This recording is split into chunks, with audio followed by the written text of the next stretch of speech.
Objections against affirming attributes of God and their refutation.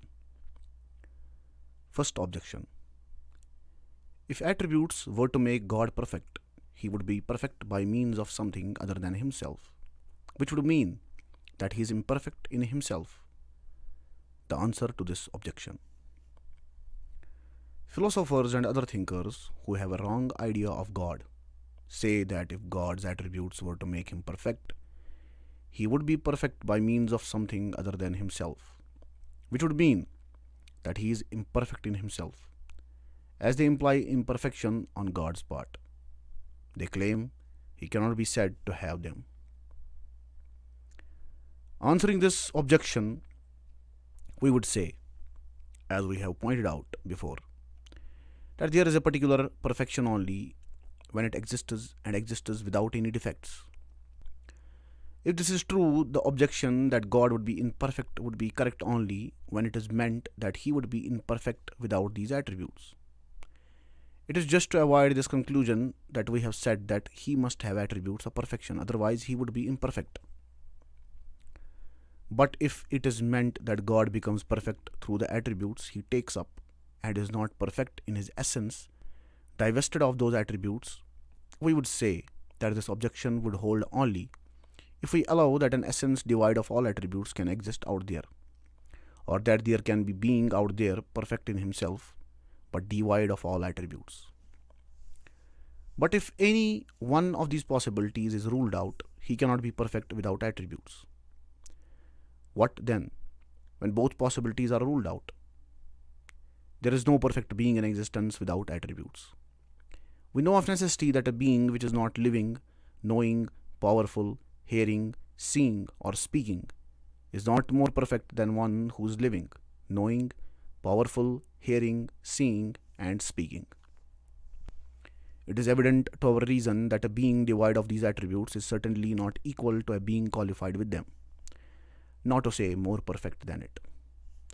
Our reason clearly pronounces that a being qualified with these attributes is more perfect. We know by necessity that perfection without attributes is inconceivable. Again, the statement that God would then be perfect by something other than himself is not correct, for we do not say that God's attributes are other than he. This is what leading elders like Imam Ahmad ibn Hanbal have said. It is also maintained by everyone who affirms God's attributes, such as Ibn al-Qulab and others. Some of them have put it in these words, and quote, "We do not say that they are not he, or that they are not other than he, nor do we combine the two negatives and say that they are neither one with him nor other than he." Quote close. This the way a group of people including Al-Ash'ari have put the matter. I believe that Abul al-Hassan al-Tamimi also said it, or something very similar to it. Others like Qadi Abu Bakr and Qadi Abu Ya'la allow the use of either negative separately. The reason we have these different formulations is that the word gair, other, is ambiguous. It may mean something different from a thing, or what is not identical with it. When words are used without clarification, they may give rise to various misconceptions. To turn to the issue, we would ask if the statement, God would become perfect through something other than him, means that God would be perfect through something which is different and separate from him. Or does it mean that he would be perfect through an attribute which is part of his essence? If the first meaning is intended, it is certainly ruled out. But if the second meaning is meant, it is true, for you cannot have the essence of God without having an attribute which is part of it. And this would mean perfection not through something different, but through oneself. Ahmad ibn Hanbal and other leading affirmers of divine attributes like Ibn al-Qulab and others have said that when one says, "Praise be to Allah," or "I invoke Allah and worship him," or "by Allah," the term Allah means his essence qualified with his attributes, which are not addition to the being named by his beautiful names. If you ask, are his attributes over and above his essence? I would say, if you mean by essence the essence divested of attributes which the negators of attributes posit, then the attributes are over and above essence. But if you mean by essence the essence that exists out there, it does not exist except with necessary attributes. And then the attributes are not over and above the essence qualified with them, even though they are over and above it when divested of them in thought. Fatawa 6, 95 to 97. The second objection. If God had attributes which have an existence, he would have to depend upon them, and dependence is a defect. Answer to this objection. It is objected that if God had attributes which have an existence, he would have to depend upon them, and they would depend upon him, and this would imply God's dependence on something other than himself. This objection assumes first the possibility of a substance wherein attributes exist, and second of an essence that may not have any attributes. If either of the two possibilities is rejected, the objection will not stand. What if both of them are rejected?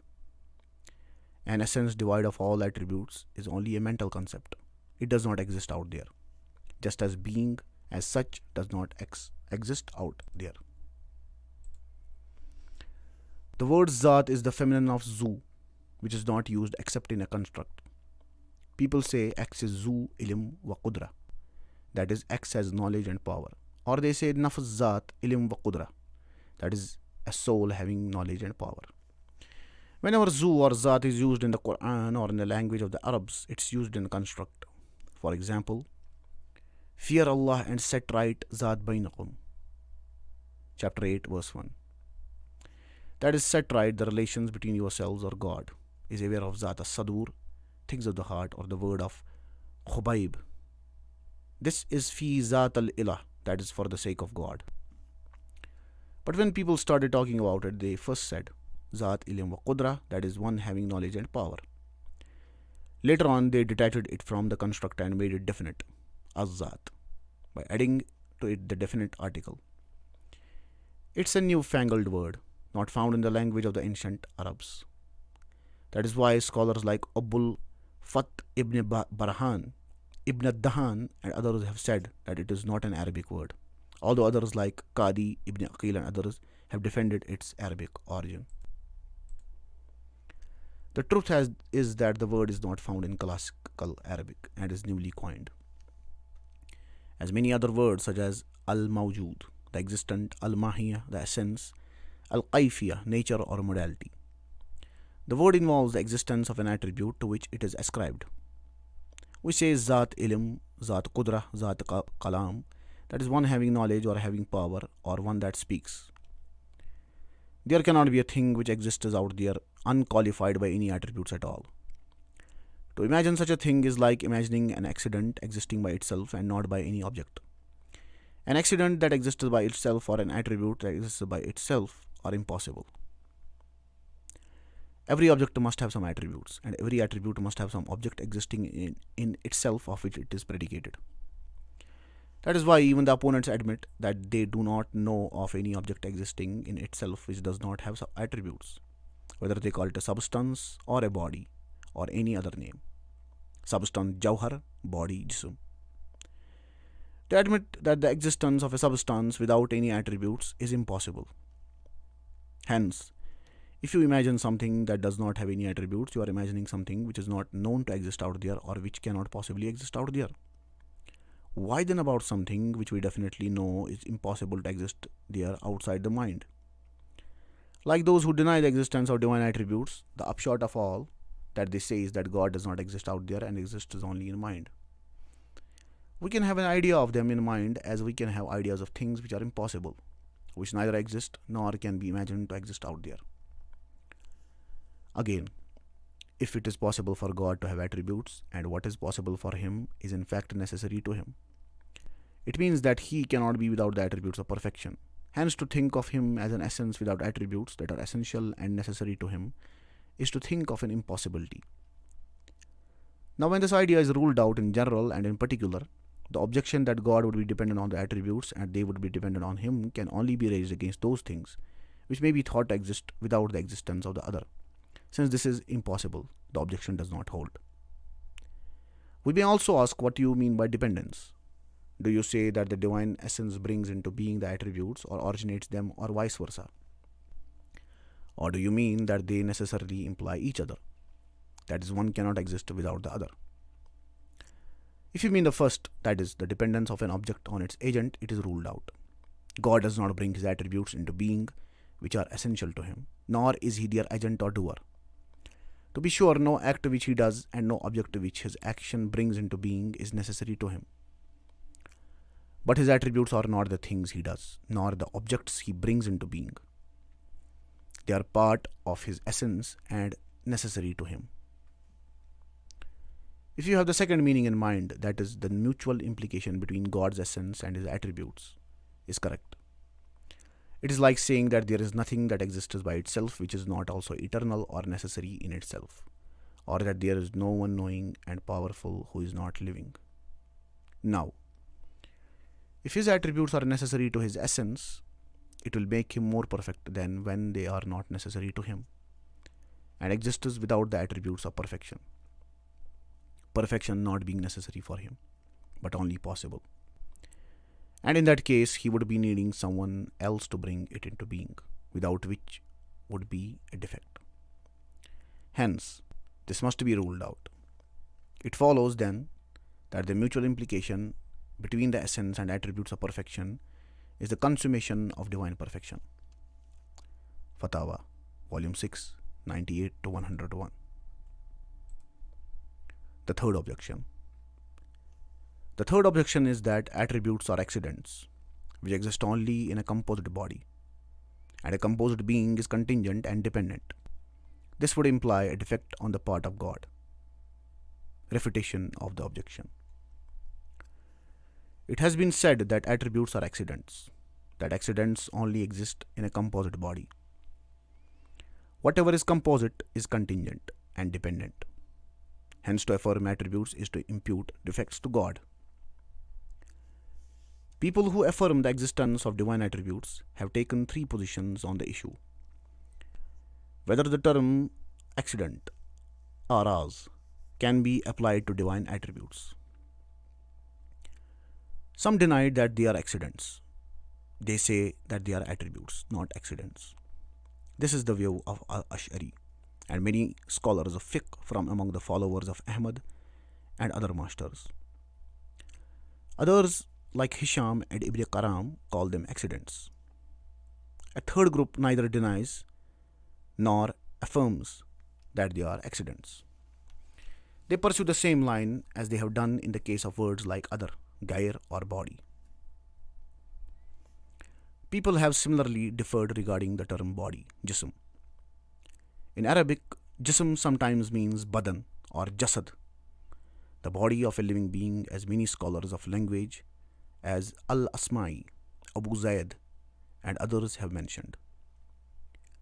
From among the theologians, some mean by that term a composite being and apply it to atoms in combination of 2, 4, 6, 8, 16 or 32, or to a composed of matter and form. Others apply it to anything that exists or that exists in itself. Both these groups use the term for particular beings as well as for general things. Since the term means many things, some of which are correct and others incorrect, it is ambiguous.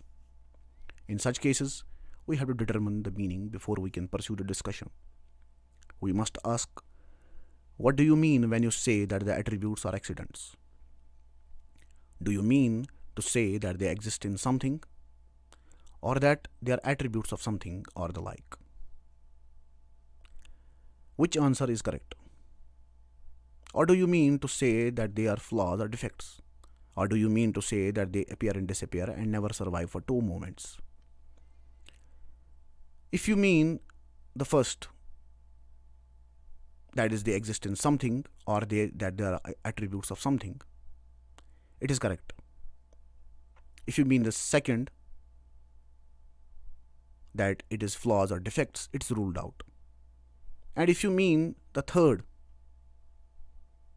that they appear and disappear and never survive for 2 moments, the answer may vary. One who says that accidents do not persist for a second moment, while he believes that attributes persist, will not call them accidents. But one who says that accidents persist for a second moment does not desist from calling them accidents. One may say that an accident does not exist except in a body.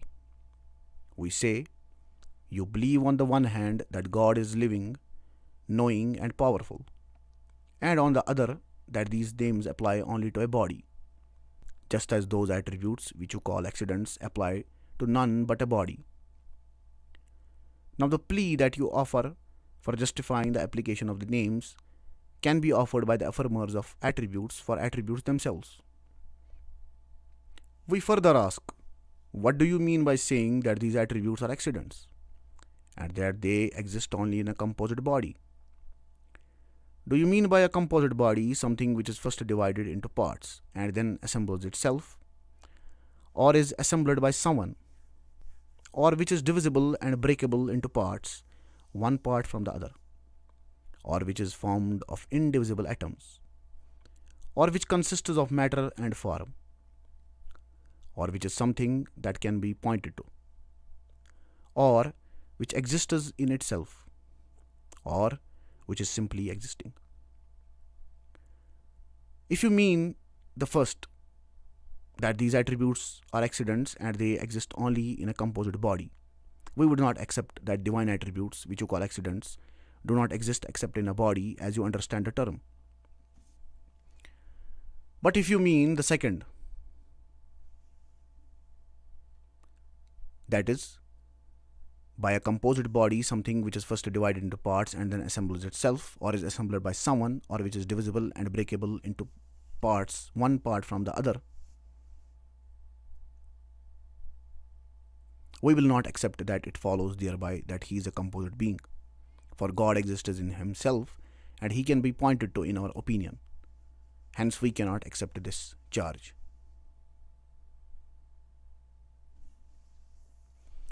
To those who understand the composite in the senses noted above, such as assembling oneself after being divided, or being assembled by someone, or being divisible, we say that we do not accept the first premise of the argument, namely that God is a composite being in these senses. But if you mean by the composite that which can be pointed to, or that which exists in itself and is qualified with attributes, we do not accept the second premise, that whatever is composite is contingent or imperfect. You may see now that when the objection is analyzed, one of the premises or both are refuted, and when one of the premises is refuted, the whole argument falls apart. Fatawa, Volume 6, 102 to 104. Knowledge. God's knowledge of things to come. Discussion of various views on the subject. On the question of God's knowledge of things to come in the future, thinkers who call themselves Muslims are divided into three groups. The first group believes that God knows things to come with an eternal knowledge which is part of his essence. When they come into existence, he does not acquire a new quality or property. There only arises a new relation between his knowledge and the objects. This is the view of a section of scholars who affirm divine attributes. The Kullabis, the Asharis, and a number of jurists, Sufis and Ahlul Hadith belonging to the various schools of Ahmad, Malik, Ash-Shafi'i, and Abu Hanifa. It is also the view of a section of the Mu'tazila and other attribute negators. They, however, state the point a little differently. They say that God knows the things to come, but when they come into existence, a new relation emerges between the knower and the objects, rather than between his knowledge and the objects. Earlier thinkers debated the issue whether God's knowledge is single or multiple.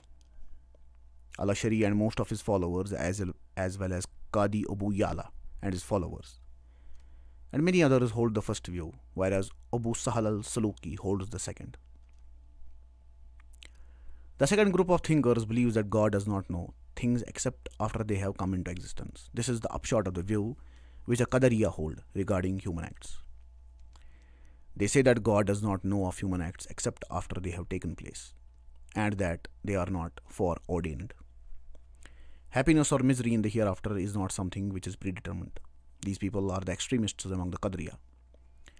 They appeared at the time of Ibn Umar, who openly disapproved of their view. Different Imams like Ash-Shafi'i and Ahmad have also issued statements declaring that they are infidels. The Qadariya in general deny God's foreknowledge and preordainment of human acts which have been commanded or forbidden, and of things contingent upon them, namely happiness or suffering in the hereafter. Some of them only deny the foreknowledge of human acts. As for other things, they say that God does ordain them and know them in advance. They say they have to exclude human acts because God's knowledge of them in advance conflicts with His command to do some things and avoid others. This situation, they point out, does not arise with regard to things that are not commanded or forbidden. Others, however, do not make any exception. They say that God knows nothing at all in advance. It is reported that this was held by Amr ibn Ubaid and some others. However, another report says that Amr recanted from it later. Third view is that God knows things before they exist and knows them again with different knowledge when they come into existence. Theologians like Abu al-Ma'ali have noted that Jahm held this view. He believed, they say, in a kind of multiple successive knowledge on God's part. God, he said, knows himself in eternity too. He knew himself and knew everything else which will come into existence in the future, and when he created the world and the objects of knowledge came into existence. He produced in himself different knowledges by which he knew those new objects. He further said that he has one knowledge after another, just as objects happen one after another, knowledge always preceding its object. He has also been reported to have said that these knowledges have no locus, just as the Mu'tazili thinkers of Basra said that God's will has no locus.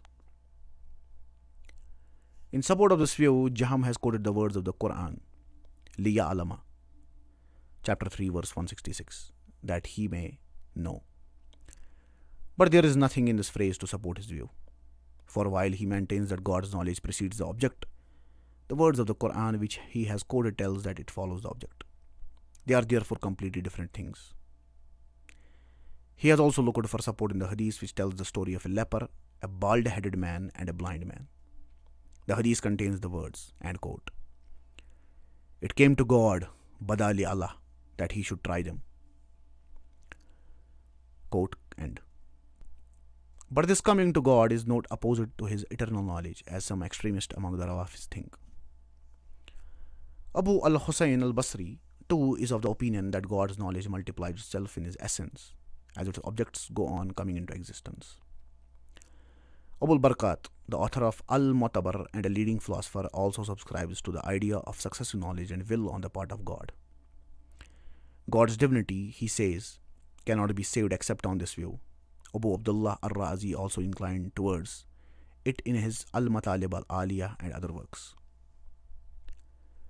As for hearing, seeing and speech, Al-Haris al-Muhasibi says that the Ahlus Sunnah have different opinions on the question, whether they are renewed whenever their objects, heard or seen, come into existence.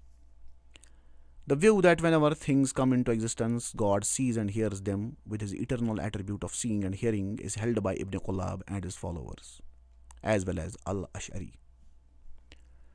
The second view, which maintains the eternity of the attribute of knowledge, along with the renewal of the acts of knowing, is held by many group of thinkers, including the Karamis.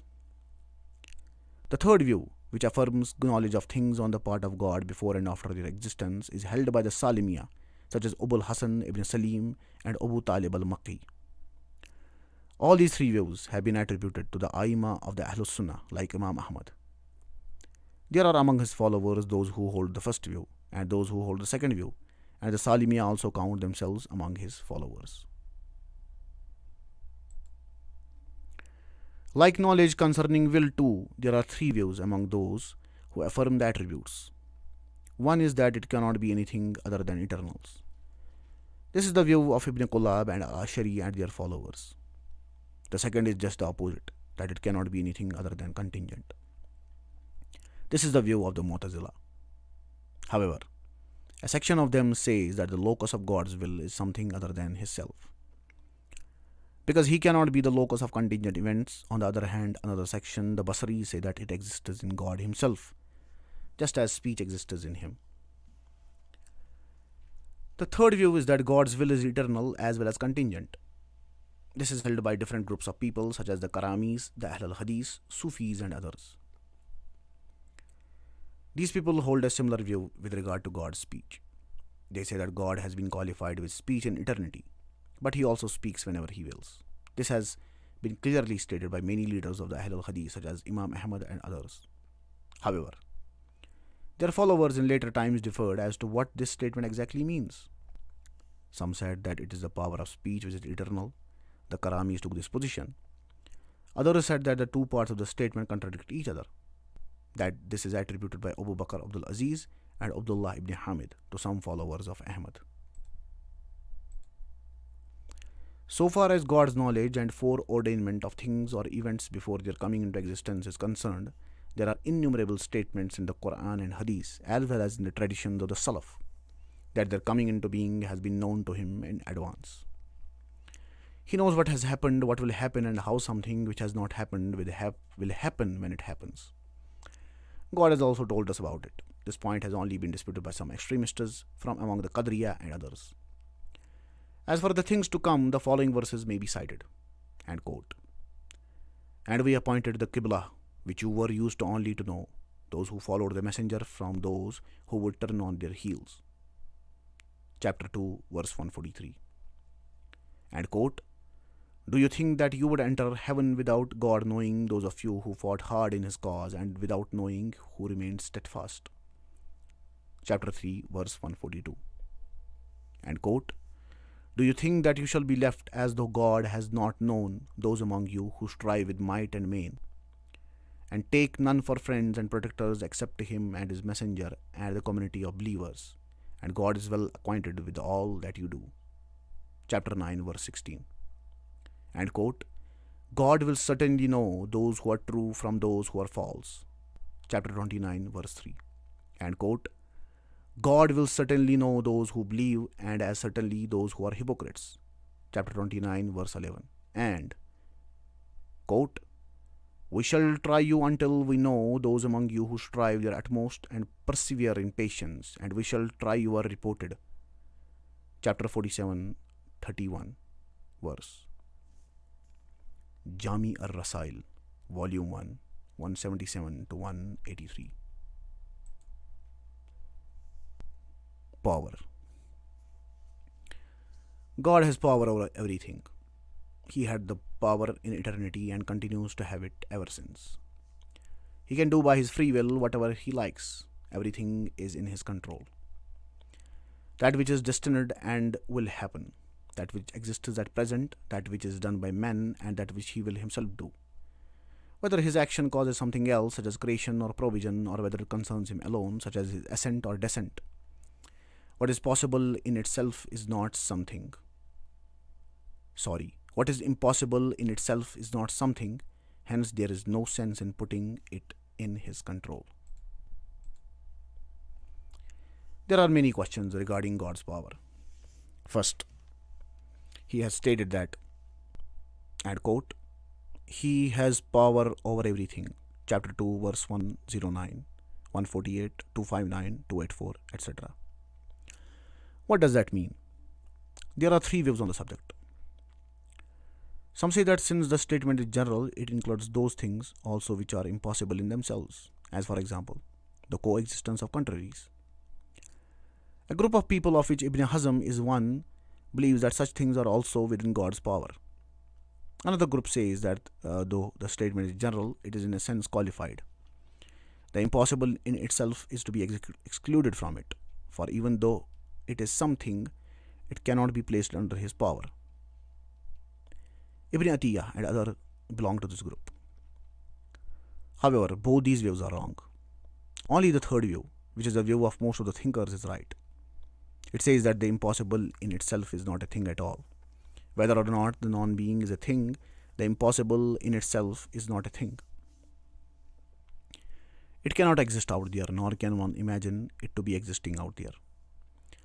One has only to think of the coexistence of contraries in the mind and declare that it is impossible to exist out there.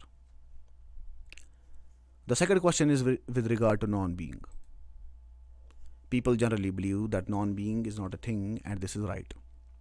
Some, however, say that a thing is that which exists. In this view, God would not have power except over things which exist, and what he has not created would not be within his power. This is the view of some mistaken people. They say that God cannot have power except over what he wills, and what he does not will is not in his power. The truth is that the word thing, shay, is applied by people both to what exists out there and what is thought of in the mind.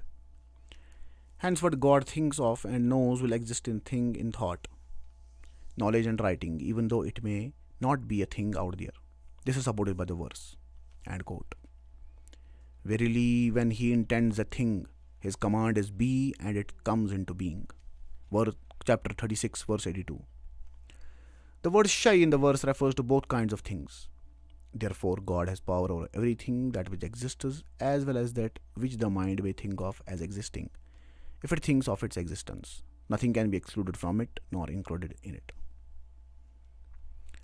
The third question is whether the statement that God has power over everything covers also what human beings do and what they do not do. The Mu'tazila in general believe that human actions do not come under God's power.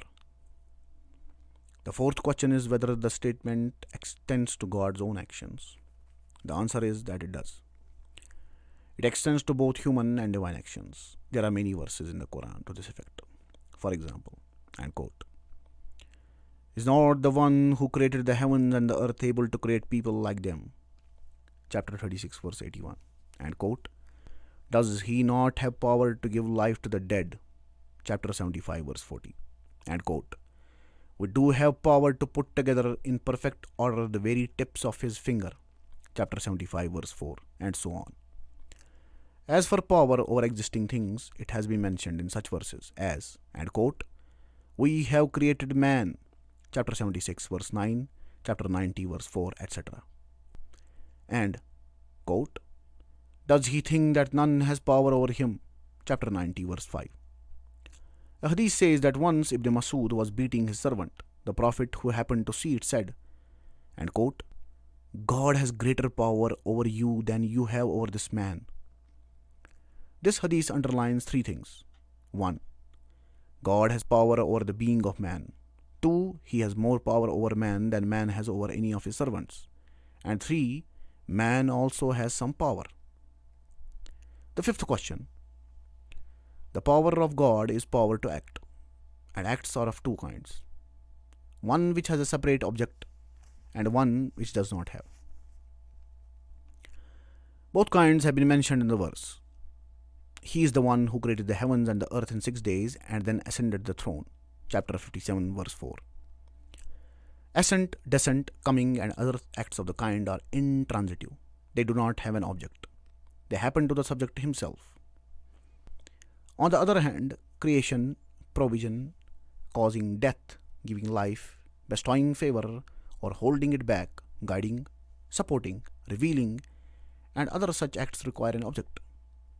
The sixth question is related to the eternal nature of God's power. He has power from eternity, and shall have it forever and ever. He has power and shall continue to have power over everything that he likes out of his free will. He is speaking from eternity whenever he wills, and as he wills. This is the view of the elders and the Aima such as Ibn Mubarak and Ahmad. Fatawa, Volume 8, 8-30. Will. God's will is of two kinds. One is religious and prescriptive, implying his love and approval. The other creative and determinative, comprehending both good and evil, right and wrong.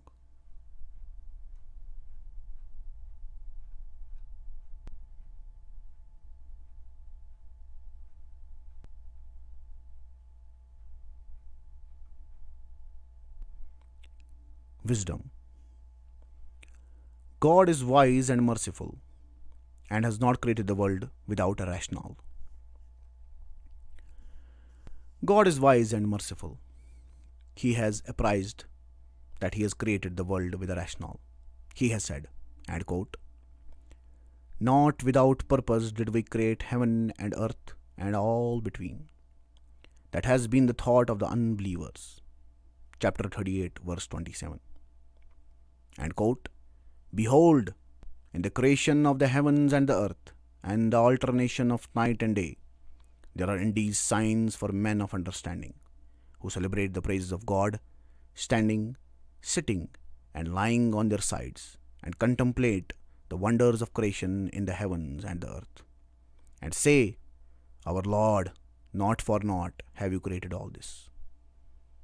Chapter 3, verse 190. End quote. "Nor for idle sport did we create the heavens and the earth, and all that is between. If it had been our wish to take just a pastime, we should surely have taken it from the things nearest to us. If we would do such a thing." Chapter 21, verse 16 to 17. And quote, "We created them not except bihaq, in truth, but most of them do not understand." Chapter 44, verse 39. The words bihaq in this verse underline the fact that God has a definite purpose in creating the world. He has reiterated this fact in various other verses, such as, and quote, "It is He who created the heavens and the earth with truth, and the day He says, Be, behold it is." Chapter 6, verse 73. And quote, "We created not the heavens and the earth and all between them, but in truth, and the hour is surely coming. So ignore their opposition graciously. Verily your Lord is the Master Creator, knowing all things." Chapter 15, verse 85 to 86. Majmoo al-Fatawa, volume 17, 95 to 96. The reason God has created the world partly concerns Him and partly the world. God has a purpose in all that He has created, which either concerns Him and is dear to Him, or concerns the beings He has created and is a blessing upon them, or an act of justice to them from Him. God has a purpose in all that He has created. He has said, and quote, "This is the making of God who makes everything perfect." Chapter 27, verse 88. And quote, "He has made everything which He has created most good." Chapter 32, verse 7. To be sure, God does not need a creation. However, there are two aspects to His purpose. One which concerns Him and is dear to Him, and the other which concerns the created beings and is God's blessing upon them, which they enjoy. This is true not only in the case of His creations, but also in that of His commands. As for the latter, it is plain that He does like them or approve of them. If anyone violates them and then repents, he is happier than we can imagine. As the Prophet has said, and quote, "He is happier than one who loses his camel in a desert with all the provisions for his journey on its back, giving up every hope of getting it back, and all of a sudden finds it standing before him. He is also more heard than any of His created beings, when a servant of His does what He has prohibited. But if he subsequently repents and does what He wants, no one is happier than He. Obedience to His command brings happiness in this world and the next. This is what one should take pleasure in. Hence, the things which God has commanded us to do have good consequences which concerns both Him and His people. There is a purpose in them which concerns Him and a blessing which they enjoy. God has said, and quote, "You will believe, shall I lead you to a bargain that will save you from a grievous penalty? It is that you believe in God and His messenger, and that you strive your utmost in the cause of God with your property and your persons. That will be the best for you if you but knew. He will forgive you your sins and admit you to gardens beneath which rivers flow, and to beautiful mansions in gardens of eternity. That is indeed the supreme achievement, and another favor which you do love, help from God and speedy victory. So give the glad tidings to the believers." Chapter 61, verse 10 to 13. These verses underline the fact that striving in the God's way has been commanded in order to secure the well-being of people in this world. The victory of the right over the wrong, and in Allah deliverance from hell and entrance into paradise. In the beginning of the surah from which these verses have been quoted, we have the words, and quote, "Truly, God loves those who fight in His cause in battle array, as if they were a solid cemented structure." Chapter 61, verse 4.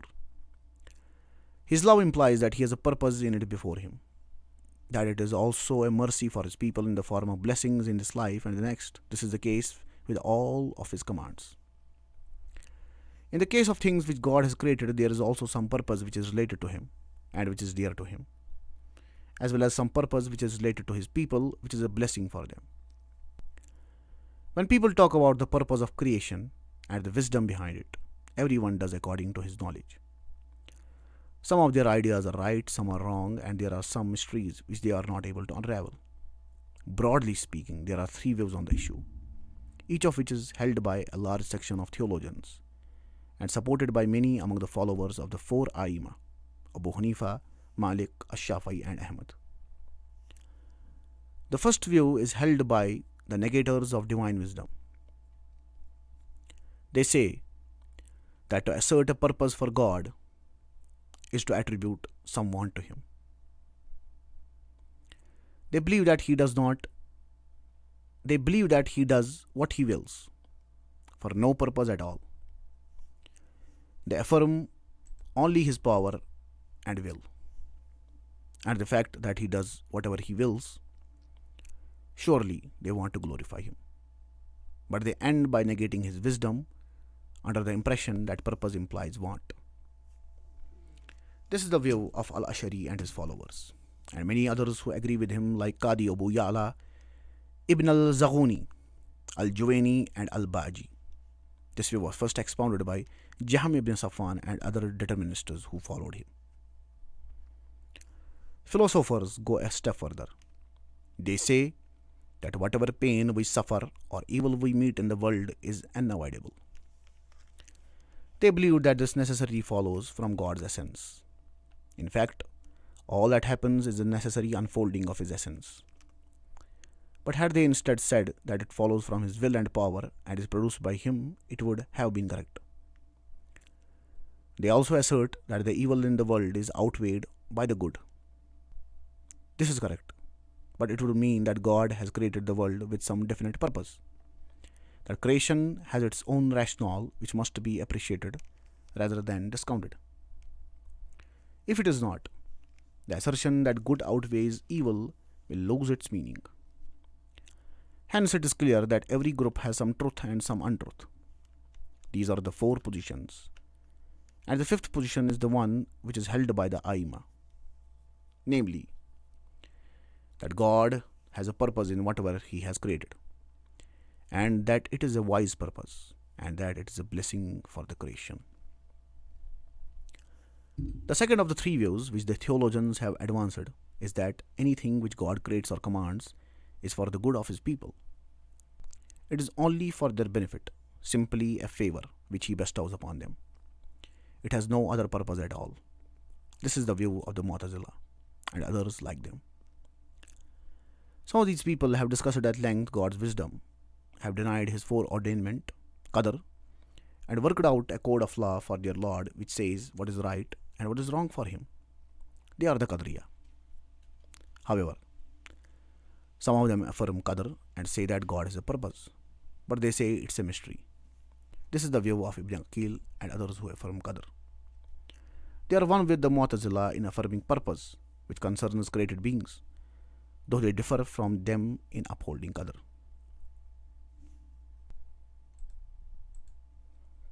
The third group believes that God also has a purpose which concerns Him, but they differ as to exactly what it is. To some, God has created men in order that they may worship Him, praise Him, and glorify Him. He has created some of them for this purpose, and they do achieve it. They are those who are faithful. But those who do not achieve it are not created for it. They say that this is the purpose which God wanted to realize and it is realized. They say that it differs from the purpose which the Mu'tazila affirm, namely the good of human beings. They point out that God creates people whom He knows will not benefit from creation. They would rather suffer from it. Hence, they claim the Mu'tazila land themselves in contradiction. They, on the other hand, affirm a purpose which will happen if God knows that it will happen, namely, that the faithful among men will come to know Him, praise Him, and glorify Him. This is the case with the faithful. Others whom God creates only suffer from creation for the benefit of others. A small evil is justifiable for a greater good. Rain, for example, is good since it benefits a lot of people, even though it harms a few others. Similarly, the infidels have been created and will be punished so that the faithful may learn a lesson from them and wage war against them. This is the view which has adopted in his book, which Qadi Abu Hazim ibn Qadi Abu Yala has adopted in his book Usul ad-Din, which he composed on the pattern of the book by Muhammad ibn al-Haysam al-Qarami. Those who expound this view say that the words, and quote, I have created the jinns and the men only to worship and serve me, chapter 51, verse 56, refer only to those people who actually worship Him, and those who do not worship Him have not been created for that purpose. This view, which is held by the Karamatians and others like them, is certainly better than the view of the Jahmiyyah and the Mu'tazila, since it affirms a purpose for God and takes the Quranic verse in the sense which is supported by a section of elders. However, it is not tenable, as it goes against the majority view and conflicts with the real meaning of the verse. For as the context shows, the verse implies condemnation and reproof of those who do not worship God. He has created them for that purpose and they have failed to achieve it. That is why immediately following the verse he has said, and quote, no sustenance do I require of them, nor do I require that they should feed me. Chapter 51, verse 57. The fact that he has affirmed worship and negated feeding proves that he created them for his worship and did not require from them what human masters require of their slaves, food or drink. This is why, right after it, he has said, and quote, for the wrongdoers, their portion is like unto the portion of their fellows. Chapter 51, verse 59. That is, their portion of punishment is like the punishment of the infidels of earlier generations. It's a threat to those men and jinns who do not worship God. That this threat occurs after the verse quoted above is an indication that it is for those who do not worship God. These people have realized that the view which the Qadriya hold is wrong, since God creates everything and is their Lord and Master, since what He wills happens and what He does not will does not happen, and since nothing exists in His kingdom except what He wills, and nothing may come into being except with His power, creation and will. In support of this truth, a number of arguments can be given from revelation as well as reason. This is the belief of all the companions, all the Aimah of the Ummah, all the Muslims. It is the faith of the entire Ahl Sunnah. This is precisely the reason why these people have diverged in the interpretation of the verse and qualified it. They have not been able to combine belief in Qadr with the belief that God created men in order for them to serve Him. But they did not serve Him. So they thought that those who He created for hell, He did not create for His service. This line is taken by all those who say that God has created people so that the faithful among them should serve and worship Him. Those who deny the wisdom of God, such as Al-Ashari and his followers, Qadi Abu Bakr, Abu Yala and others, their basic assumption is that God does not create things with any purpose. He has created man neither for his worship nor for any other object. For them, there is no particle lam that expresses purpose, lam ke, anywhere in the Quran. It only has the lam which indicates consequence, lam al-aqiba, as in the verse. And quote, the men of the family of Pharaoh picked the babe that he may become their enemy and bring grief to them. Chapter 28, verse 8. This view is wrong for many reasons. First, the consequential lam does not introduce an action which is intended to produce the consequence that follows from it, except by one who is ignorant or who cannot help it, as the saying goes. And quote, they approached death and prepared themselves for destruction. They knew that this was wrong. This was going to be the end. Sorry, I have read it wrong. I am going to read it again. And quote, they approached death and prepared themselves for destruction. Quote ended here. They knew that this was going to be the end, but they were not able to stop it.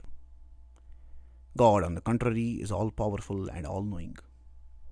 Hence, his action cannot be the action of an ignorant or a weak person.